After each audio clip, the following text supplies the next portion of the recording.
new little video. This one will be the second one from the nutrition part.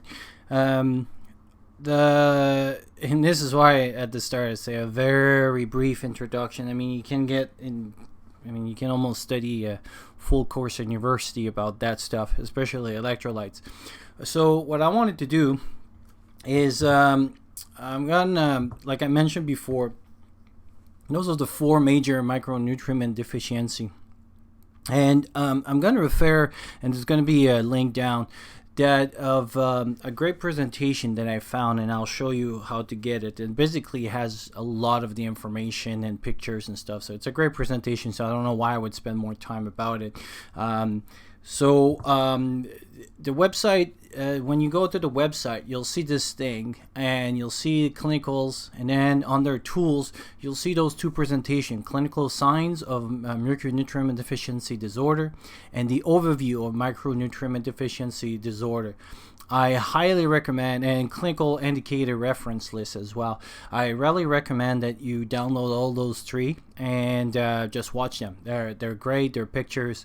That's what I did, and I'm gonna make like little books about it and stuff, so that I can have like a reference on it. Like the tests, I've learned tons just by reading those things. So I think it would be better to go straight to this than me just reproducing what they basically just did already. So we'll skip with this one. But one that I want to talk about, quick ones too. Electrolytes, I mean, is very we have sodium, potassium, chloride, calcium, magnesium. Those are kind of the major ones that when you go to the hospital, something we're going to check. But one that we're going to really spend time today is sodium, and you'll see why.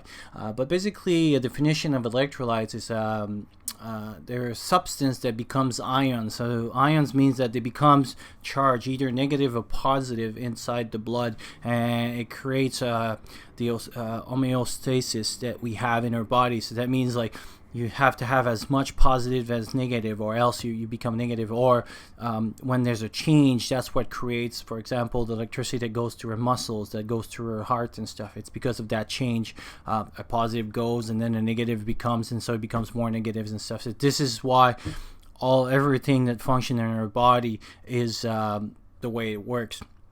And this is because there's some positive and some negative. So they're very, very important. And any abnormality that you have in them have a lot of consequences. So sodium we'll see a little bit more, but potassium, bad for the heart, muscles as well. So as calcium, magnesium as well. So because of those are mostly with anything that works with electricity, so our neurons, our nerves, muscles, hearts, they'll be really affected if any of those things are abnormal. So to talk about this, the one that I'm going to spoke about, like I was saying, is sodium. And first, before we talk about this, I want to talk about something called osmosis and the pressure. So here you have, so in the middle there you have a cells, and outside what you saw is water and the solute. So solute is the electrolytes. So those little yellow ones, imagine that they're sodium little molecules, and outside is the water. So as you can see here, they say what they call the isotonic solution, hypotonic, and hypertonic.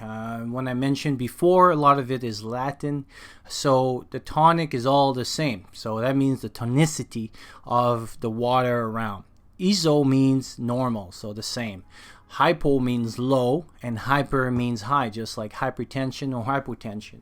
But in this that means that the tonicity is low, and the other one is hypertonic. As you can see, there's more little yellow stuff outside than in the second one. So in this one here, there's more little yellow ones outside than this one.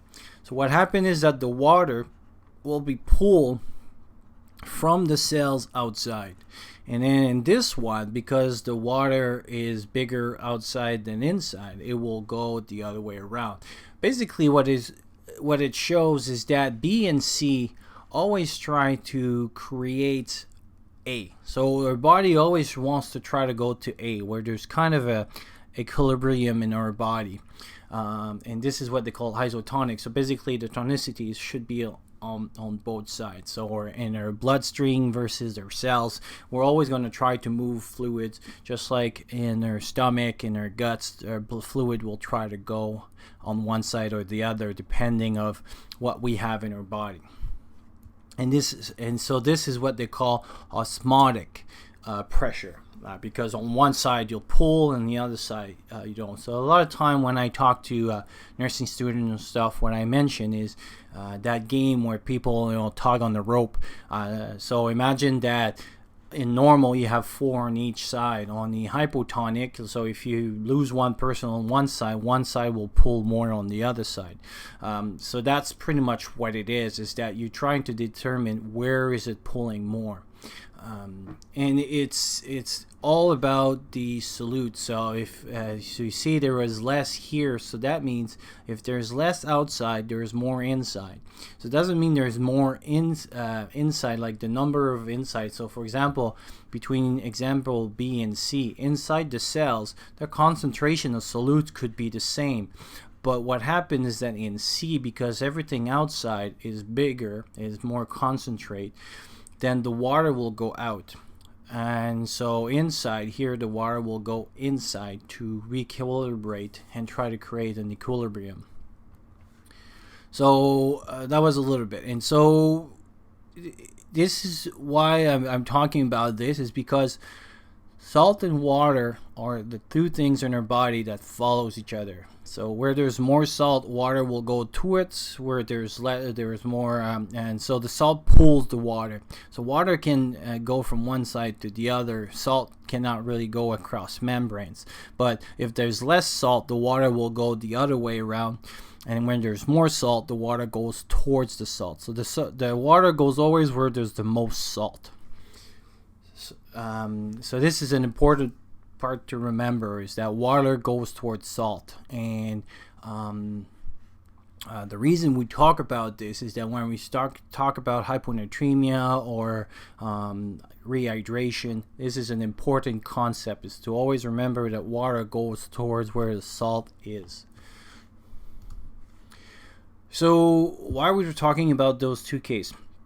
And why specifically in hyponatremia? Hyponatremia, meaning low salt, can be caused, and not again by understanding that it doesn't mean that the sodium is low, but it means that it could dilute to a point. So in the veins, because there's too much water, because the salt was too high at one point, it pulled too much water, or I had too much water in my blood, and it's diluting my salt. Then I have what we call hypo, again low, and natremia means salt. So if I have a hypernatremia, means high sugar salt, and hyponatremia means low. And the reason I'm talking about this one is that a lot of people maybe heard about athletes like doing triathletes, so people doing like Ironmans and stuff, having severe hyponatremia, and it has a name for it, and it's called it's exercise-induced hyponatremia. But you see, in this case here was a woman that collapsed just after finishing a hike in the canyon, in the Grand Canyon. So she was just going for a hike, 5-hour hike, and she drank too much water. There was no electrolytes, nothing inside, and so basically she had pure water, and we'll talk a little bit more about this. And basically she died, so hiker fatality from severe hyponatremia in the Grand National Park. So this is one thing I wanted to bring, is that it is not just a condition of people doing triathletes or things like that. And so I think it could be something that could happen in a disaster, as people trying to drink too much water. And as well, in one of the video of Urban Prepper, he was talking about the water that they sell, the sterile water that they sell. there's no electrolytes in those. It seems to be like I didn't quite do the tests and stuff, and actually was going to look into it, but it seems to me that they have nothing. So the water we have in their tap always has a little bit of minerals. They have a little bit of salt. They have a little bit of something, and the reason that because they have this, it has a little electrolyte charge, and so as we take it, we don't just take water, but we take also that salt and that electrolytes, and that creates osmotic pressure as we drink it. The problem with the water that is so it's great that we can keep like water for like 5 years, 25 years or something, but the problem with this water is that it's pure. It's pure water. There's nothing inside, and this is the reason that you can keep it long. My problem, well, my hypothesis is that if you would drink too much of this, you could create a case like this of hyponatremia. Another cause also of this kind of hyponatremia, especially with the athletes, it's been related to, in the Wilderness Medical Society literature, the Wilderness Medicine, literature, is that it's been related to people taking things like ibuprofen and NSAIDs, because what happened is that they shut their kidneys with that. So especially if you're dehydrated, so let's say you go for a run or something like that. So in your case, let's say it's been 2 or 3 days you didn't drink, and this is why I'm talking about this in the nutrition part.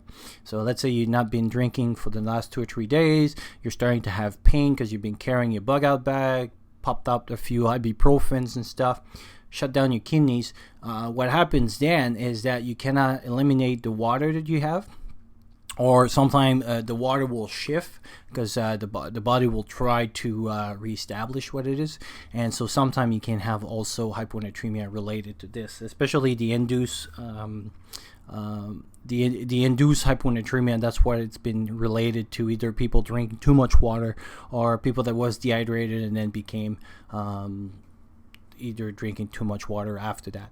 So anyway, I'll put the link of this article. It's quite interesting, and I would push people to kind of read about it and recognize the sign of it. There's a lot of complications that could happen from that. The treatment of it would be hard in a setting, because usually what you do is you, depending on the symptoms, you'll give them some liquids through the intravenous that have salt. In this case, it would be, I don't know exactly how I would treat it, so I'm still thinking about it, but I wanted to bring this to your attention.